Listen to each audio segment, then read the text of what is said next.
Hey gang, JaimeAstin, and we're about to go into more detail on my Intex Mariner 4, as well as the modifications and enhancements I've made to that boat since I've gotten it. So the first modification I want to talk about, if you didn't notice it, what I did is I have duct tape on the end of the floor. Because if you don't, as you're carrying or rolling up the boat, these little slats might want to slide out. So I have it duct tape. Now this PVC type material, the duct tape really doesn't want to stick to it, but it does a decent enough job. And it allows me to pick it up, slide it, push it out, unroll it, roll it up without the slats coming out. When I first used it, that was an issue.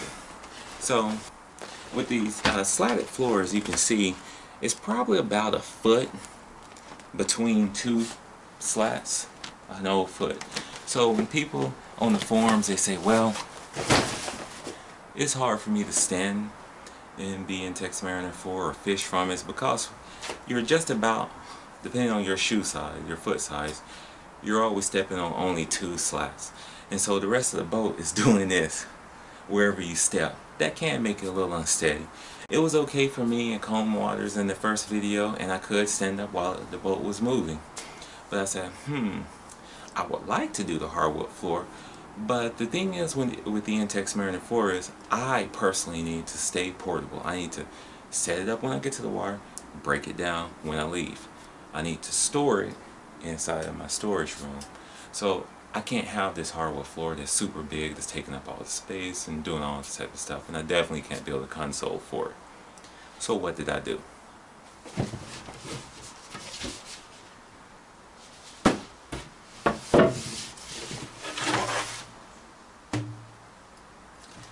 I did make the hardwood floor. Very simple. Very simple. This is only 2 feet wide by 4 feet tall. If we compare this to the floor,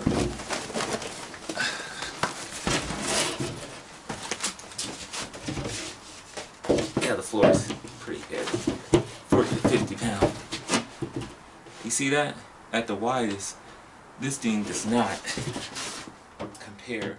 So yes, I did not want to make the board the full length size as the floor. A lot of people go and measure out, they go buy all of this wood, they measure out the wood, and they start cutting around to make it perfect.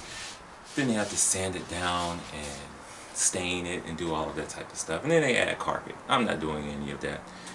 Number one, I started with treated wood. So I don't have to worry about the water.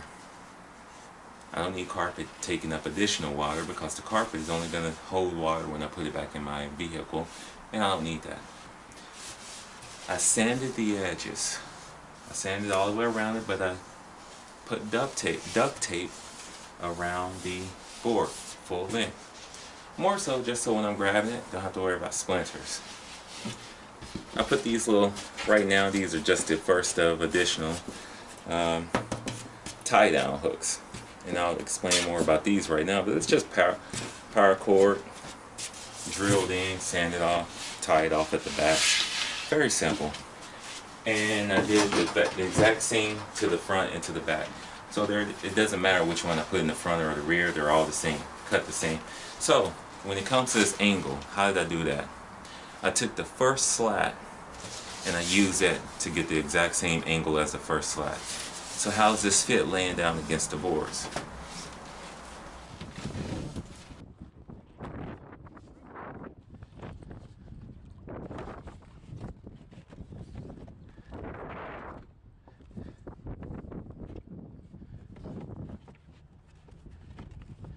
And we're going to slide it in just a little bit. So by design, the fitment does not go all the way to the edge because I still use the slatted floor in my boat. That wood, if I didn't tell you beforehand, is only a 1/2 inch thick. Only a 1/2 inch thick against steel laying on top of that floor. It's not going out to the edges. It's just about has about 6 inches on each side, but it comes together in the middle just enough to where there is never any play. It's just about a perfect fitment. I fit the battery on top of it, and I can stand. So anywhere I stand on this piece of wood, it spreads my weight out all the way across, even to where it meets in the middle. Since it's such a nice fit between, you know, using just 8 feet in length, no issue. No issue at all. I recommend that. Alright, so now we have a hardwood floor in the boat, and still using the slatted floor in the Intex Mariner 4. Let's talk about seating. I have not once attempted to use the blow-up bench seating. In fact, I've never even taken them with me. I don't want to use those. What I did the first time was I used a cooler. The cooler that I took out there was the cooler that I used. Just using this regular crate. So you say, Jamie, that's what you're sitting on? That's kind of low. Yeah, I turn it inside, I turn it upside down, and I sit on it. But that's not my seat. I picked up a stadium seat from Costco. It was only $15 for the first one that I bought, and I needed a second one, so I went back, and it was only $20. The stadium seat at Costco is actually really nice. I compared it to a lot of them that I found in other places, and they were just too, maybe the form factor, they fold down really compact, but the structure, they were just so weak, they were going to break. This thing, I think, is going to last me probably the whole time I own the boat, and I can still use it as a stadium seat. Cushion is really nice. It has a hook down at the bottom that you can fold out to use. I mean, it's really a solid product. After 2 bike accidents, I'm not sure if you all have ever noticed in some of my fishing videos, I wear a weight belt sometimes. I hurt my back and a whole lot of other stuff really bad. So sometimes I need back support. This offers the back support for me. It's a nice height. I can always use the crate as storage, which I do, and to carry things back and forth to the vehicle. We're sitting on crates and stadium seats. Is it pretty comfortable for you? It's pretty comfortable. All right. It's a little bit more comfortable than I thought, but it's nice. All right. Not often we get a chance to fish together because we're usually in our kayaks. We have the hardwood floor. We have the seats. Now let's talk about moving the boat. Before we can move the boat, we have to mount the motor to the boat. I purchased the Intex trolling motor mount, or motor mount. It will accept not only trolling motors, but I think a motor that goes up to about 5 horsepower. The Intex Mariner trolling motor mount kit comes with these little plastic and stainless steel nut and bolt little brackets to secure the trolling motor mount to the boat. And how that would work is you have this one end that you have to screw, unscrew to take it off, push it in, and screw to put it back on. And you have to do 4 of those in a tight spot. I have rather large hands, and this is usually against the boat when you're doing this. It takes time. It takes a whole lot of time. That's time where I could be already moving the boat and getting fishing. I did not like this design. What I did, I have 2 of these little brackets. These are made by Hardwood. So all I have to do, I already had these in a toolbox. I thought about this when I was in Arkansas. I'm like, man, there has to be a perfect solution. And I thought about these, and the thing is, I knew I only had 2 of them. And I went everywhere looking for another 2, and I could not find them. But you see how fast that was? You slide it in, and you pull the bracket over there. You're done. Well, I looked everywhere, went to Home Depot. I even looked where I bought these from Walmart a few years ago, and they didn't have any more. So I was like, what can I do? I browsed around, and I just thought and I thought, and bam, it hit me. Hitch pins. I was thinking of something like a cotter pin, but here it is. The hitch pin. The hitch pin. All you do is you take it, push it in, you're done. You're secure. When you want to take it out, you pull it out and you store it away. Think about at times screwing that thing. Find a way to put the screw in. Because see, at times the screw is going to back out of the little plastic mold and things like that. Nah, don't worry with that stuff. That's too much when that offers the same security, probably more, and it's faster. When it comes to the rear, I take it in from the inside because this is the side that's most touching the boat, and I don't want any points going toward the boat, so I come in from the inside, and that way the points are going out. I highly recommend. I bought another set. Here they are, just so you can see them in the sizing. In fact, I think I want to have that point going in the opposite direction of the boat, so we're going to go from the inside out, like so. And we're going to take these ends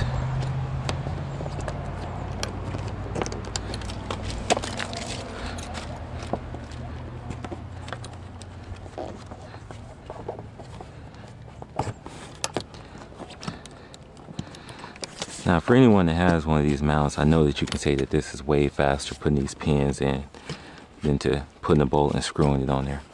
So that's another tip. Talk about powering your Intex Mariner 4. Now, all you need, if you got a trolling motor, all you need now is a deep cycle battery, people. Don't use a car battery. You won't be moving very long. So I chose a battery from Walmart.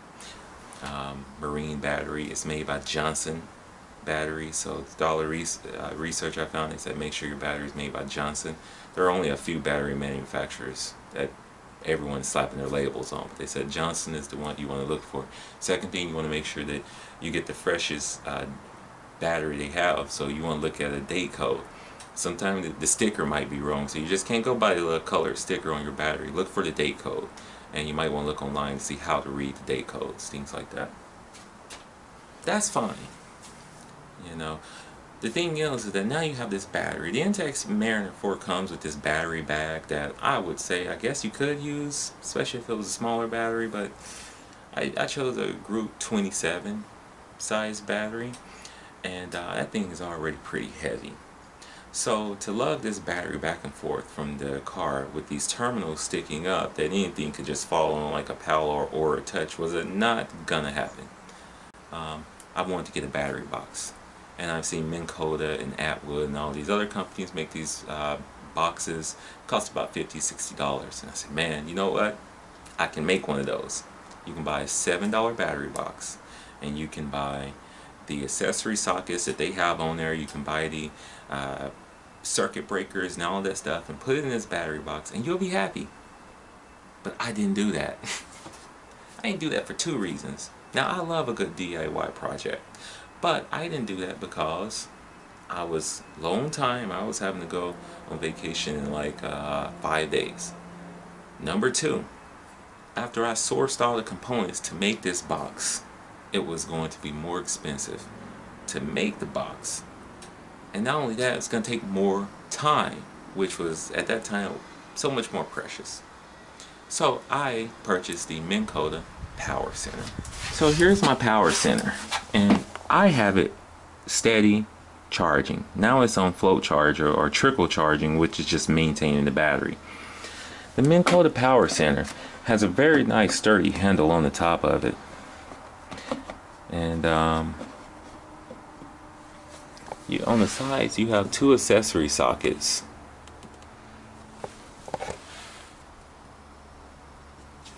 And you have this strap that connects the battery together, the top of the lid and the bottom of the lid together. Well, this is fine. This handle is actually screwed into a metal bracket underneath the lid. It has a vent right here on the top, like most battery boxes do, right? And you have your terminals on the outside. These are the points that I connect my trolling motor to. I connect the trolling motor to those, but as you see, I am charging with this, which is just like, this is the same adapter. I could get a quick connect from my trolling motor and just connect it together. Now, I use this connected to my charger, and I have it connected to the battery underneath the case. And when I'm taking it on the boat, I just tuck the wire inside of it. One of the reasons why I love this battery box is that, number one, it has a 10 amp accessory socket circuit breaker, which are for these two circuit breakers, accessory sockets. You can charge your phone, or you can do like I do and take an electric pump with you to pump your Intex Mariner up, or any other boat you have. On the back you have a 60 amp trolling motor circuit breaker. So anytime if something were to stop, you just press that and reset it. So let's go ahead and open it up.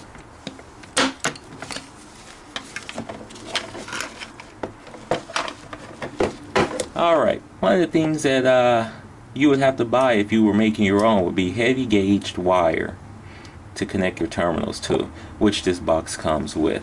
There's my battery. It's Everstart Group 27, and that's pretty much it when it comes to that. The thing is about this battery, the whole time, starting off right now at least, I have not lost one bar when it comes to the charge. It's always in full. I have all 4 lights. It goes from red, then you have 2 lights in for yellow, and then you have 1 for green, just like you have 1 for red. And it's always, whenever I test it, it's always at full or green, which is not full. I'm not sure what the ratings are. They say in the yellow that it's half, so I'm going to say that's 50%, at least going down, breaking it down into 4, since there are 4 lights. You have 25% increment, so I've never went under 75 percentage of power. And that's a Group 20 size battery using a 44 pound thrust trolling motor, which I am usually going at the fastest speeds in. So speaking of the battery, no reason that I chose this battery charger is that I bought it for about $15 at Ross. This one charges my battery. It'll be back charged after a day of fishing the next day. So the cool thing about it is, number one, it does 6 amps just steady. That's what it charges with. Once it's down to float charging, I think it does 1 or 2 amps on trickle. And if I want to boost it, I can boost it up. I think for about 15 minutes you can boost it on with 8 amps.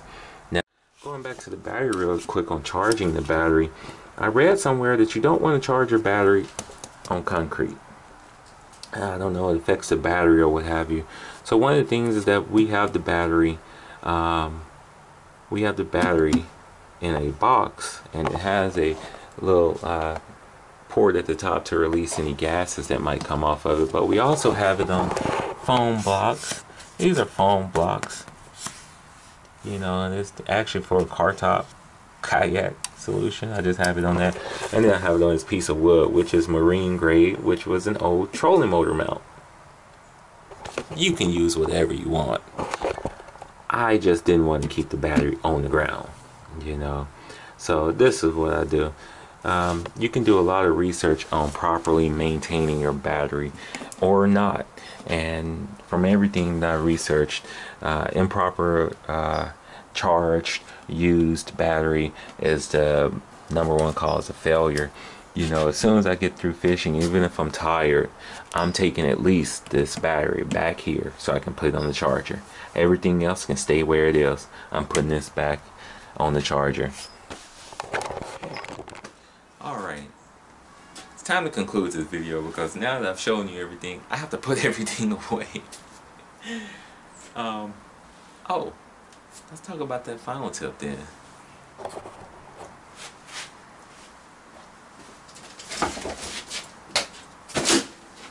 A wagon.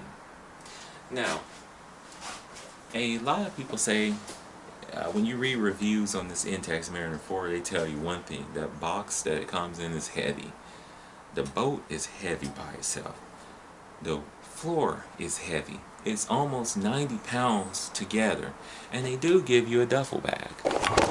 There's the bag right here, but as you see right now, I don't even keep the floor inside the bag with the boat. The reason why I don't keep the bag inside the boat, or the floor inside the bag with the boat, is that it's too heavy. There's no need to be carrying that. It's not like, I can pick up a couple of 100 pounds or do what have you, lug it around. That's not the point. It's that bag only has these 2 straps. You're not going to really want to put it on your shoulder and walk all sideways. You're asking to hurt your back, and you really don't even want to carry it like this. It's just a big package to carry. But one or the other in that bag is fine. I choose to put the boat in that bag once the boat is dried off. So this fold-up wagon, instead of buying a second bag, I can take all of my gear out with me, because you got to think about how much you're taking. I have a hardwood floor, 2 flat 2 by 4 feet boards, right, for the floor. I have a 44-pound trolling motor. I have 80 pounds worth of boat with the mount for the motor, and then I have to carry that battery, which is probably 50 pounds in itself, right? So you got a lot of weight that you're carrying. You got a lot of weight that you're putting on this boat already, you know. And that's not even talking about the fishing gear, the rods, the lures, the cooler, or what have you, the seats, the crate, whatever else that you choose to put out there. I'm amazed I can get that stuff loaded up in less than 15 minutes. And the doggone thing feels pretty doggone rigid. I use it for even more than just this fishing equipment. But that is the way you want to get your boat down to the water. I had a person ask me, and it was a question. They said, Jamie, nice video, we like the boat. Do you set your boat up before you get to the water, or do you set your boat up when you get to the water? Do you break it down X, Y, and Z? People, without even watching the other video, which I highly recommend you go and watch, I set my boat up, like I said in the beginning, I set the boat up at the lake, and I set it up and I break it down at the lake. So the thing is, when I get there, I have to cart everything down to the water, which I should have told you. Take a tarp with you. In case you're setting your boat up on the boat ramp, you want to use a tarp. You want to use the tarp, and you don't have to worry about it puncturing on rocks or anything else like that. So I lay the tarp down and I lay all my gear out, and now I can just start pumping it up, because once the battery's there, it does not take long to use the inflator to pump it up. I add this to the video. Also, to make using your trolling motor a lot easier to maneuver, you want to use one of these extending handles. This thing only costs about $15 at Bass Pro Shops. I bought this when I was in Arkansas. Oh my goodness. I can't, the cap is lost. Where's my cap? I gotta find the cap now. Hopefully it's somewhere over here. But you want to get one of these telescoping handles, and just in case, now I can stand up or be a little bit closer to the middle when I'm fishing and I just want to move that thing. I can just about kick it or move it, give me some power while I'm standing up at the front fishing off the boat. Very good investment. So yeah, it's time to conclude this video. I hope you all enjoyed. If you have any questions, on my setup, or any tips that you want to pass on to me, or you need more tips from me, please leave a comment down below. I will answer back to you, or I might even try to make you a video for you. If you have not, please subscribe. I still use my kayak, I still use my float tube, and I'm going to be using this boat as well as fish from the shore and do all the other things that I do. So don't think that I'm dropping one for another. Everything has his place. I like my 10-foot kayak, I love my 12-foot kayak, I like my float tube, I like this boat, and you know, everything that I do is just one component of, you know, me.